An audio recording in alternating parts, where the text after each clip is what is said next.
This is the Church of St. Paul in the Desert. The gospel today contains a very familiar text, perhaps so familiar it's a little bit taken for granted. But we've all heard it, sometimes known as the summary of the law. Jesus' response to the question, well, what's the law that really matters, is love the Lord your God with all your heart, soul, and mind, and your neighbor as yourself. Well, neither of those are actually original to Jesus. Deuteronomy has the first one, "Hear, O Israel, the Lord our God is one. You shall love the Lord your God with all your heart, mind, and strength." That's the great Shema in Hebrew. The first thing in most Jewish liturgies, they begin with the great Shema, "Hear, O Israel, love the Lord your God." The second one comes from Leviticus, and it's not original to Jesus either. But what's unique is that Jesus has taken those two, love of God, love of neighbor as self, and combined them in such a way that they're now intimately entwined, such that you really can't have the one without the other. For example, it's possible to love God and not love your neighbor. Maybe that's not really possible, but we've all run in or heard about people who were very pious and loved God and weren't worth anything when it came to compassion and sensitivity to neighbors. But the reverse is also true. If you love your neighbor, it has to be somehow connected to God, because if it's not, you lose sight of where love comes from. For example, perhaps you can remember giving a present to someone you really care about, maybe at birthday or Christmas, and you found just the right gift for that person, and you couldn't wait to give it to them and see the look on their face. And there they are, ripping open the package and looking at what you've given them, and they're delighted, and they smile, and they say thank you, and you're feeling mighty good. It feels good to give presents, doesn't it? Admit it. It really felt good to love your neighbor. And you see, there's really no pure altruism. When we love neighbors, we get something back, and that's not bad. But the danger is, if that's not connected to God, it is easy to fall down the slope of a kind of self-love that goes on, and you get into that position possibly where you're beginning to try and save the world on the basis of your good works and your neighborliness. And if that goes too far, you're looking at burnout, despair, and sometimes frustration, because in the long run, we are not going to save the world. Only God can do that. And we're reminded over and over again in the New Testament that we are not justified by works. No matter how wonderful our programs are, our service programs are, worship must come first in order to know where that love really comes from. I guess the simple way to demonstrate that is to just use the image of the cross, our main symbol. If the vertical shaft directs our attention to God, love of God, and if the horizontal piece directs our attention to neighbor, then it's pretty obvious that to have a cross, you got to have both, or it's not a cross. They must go together. But I think the part that gets left out the most, and it's very important to note, in that second law, Jesus says we are to love our neighbors as ourselves. And that isn't always our strong suit in the church. I don't know about you, but I think I grew up in a milieu where we weren't supposed to love ourselves. You know, that was selfish and self-centered. And Lord knows there is such a thing as selfishness. But we're not talking about this in the gospel.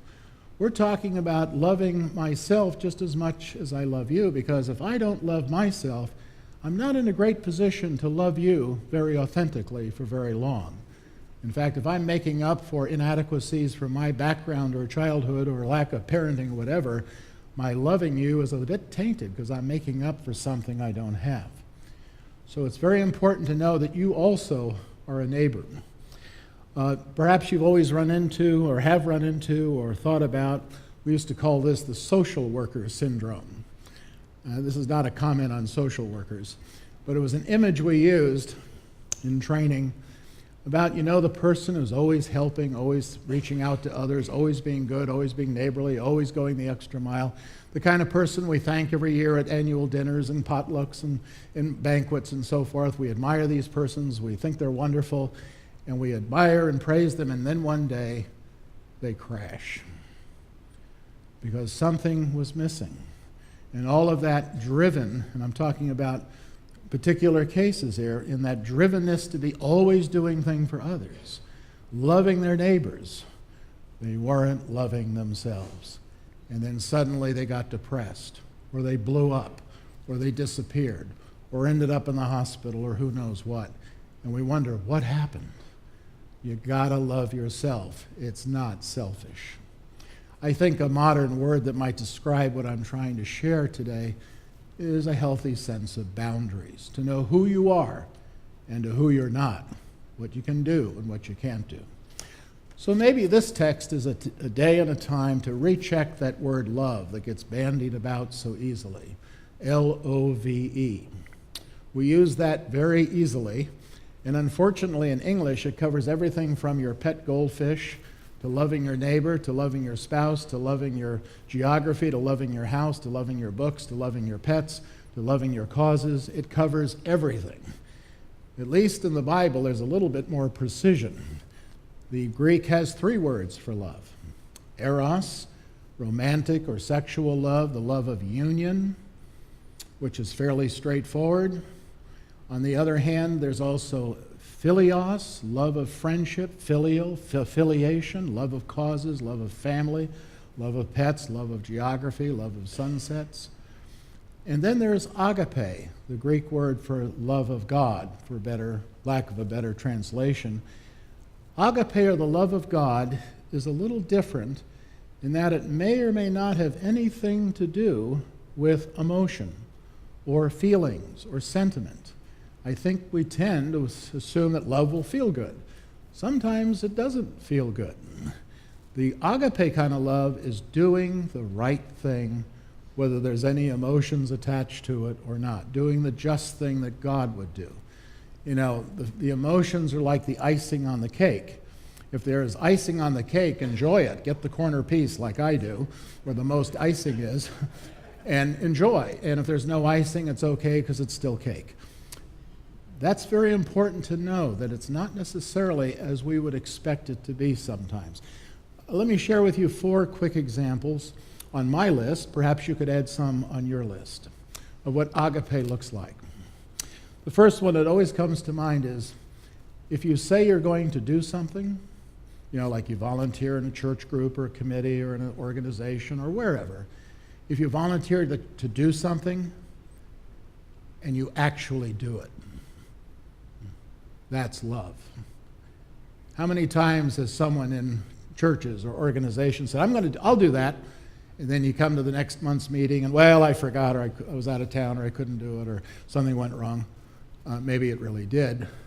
And I was commenting this morning, I'm sure if I asked Father Andrew if anyone like that ever did anything like that here at St. Paul's, he would say, of course not in this parish. This is my parish, and I can't believe that would happen here at all.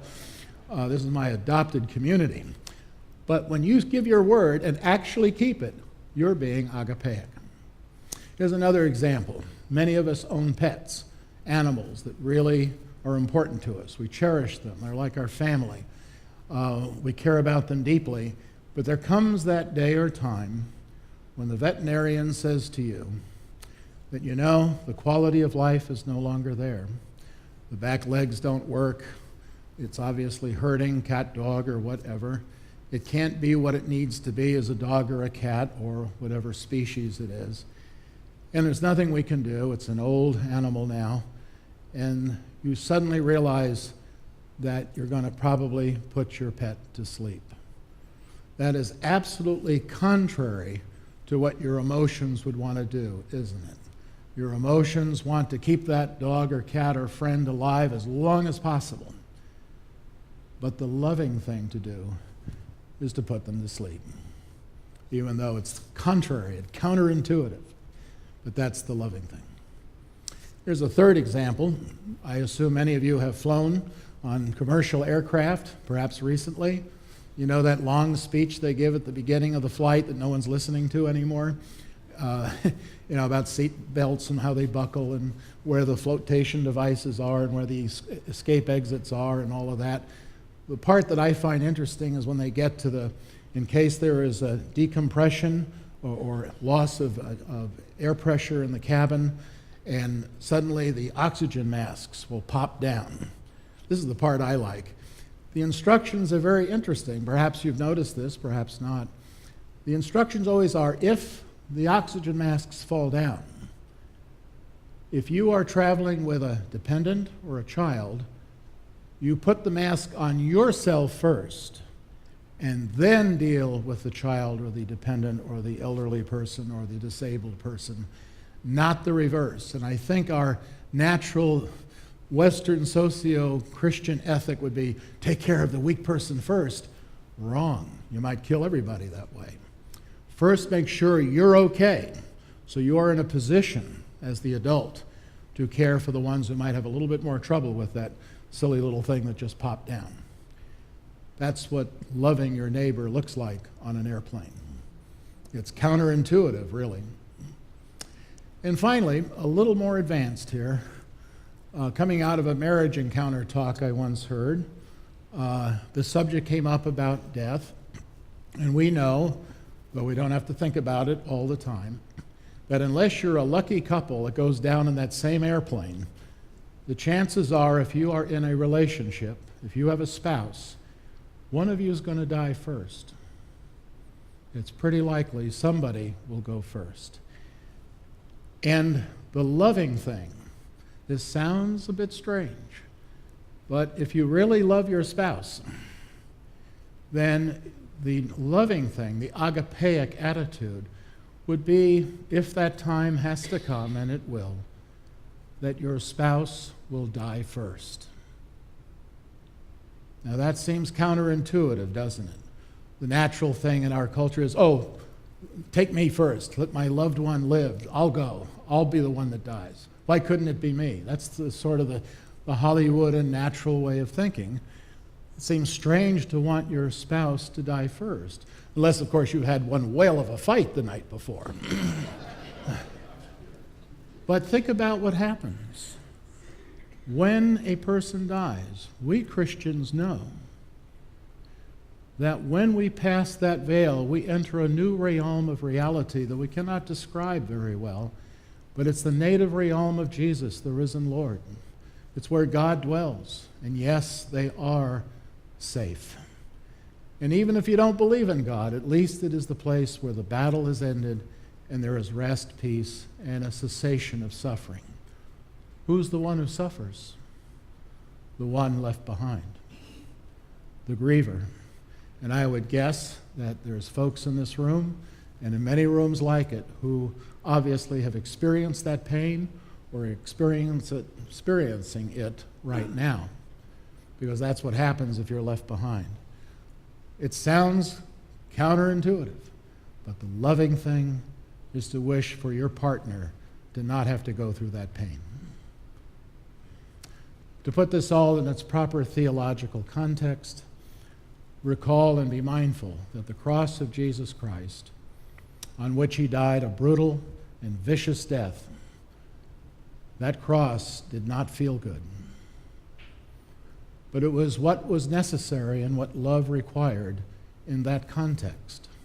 Because God's mission on what we call Good Friday, it's really Bad Friday, but we call it Good Friday, because God had to break through and undo the reciprocal violence of our culture and world, to break the cycle of violence for violence and not play our game, and to die as one of us, to get through that God loves us so much that not even death can separate us from that love. When that hits, then loving your neighbor not only gets easier, but you begin to see that loving your neighbor is also loving God, and actually demonstrates for all to see what salvation really looks like. In the name of the Father, and of the Son, and of the Holy Spirit.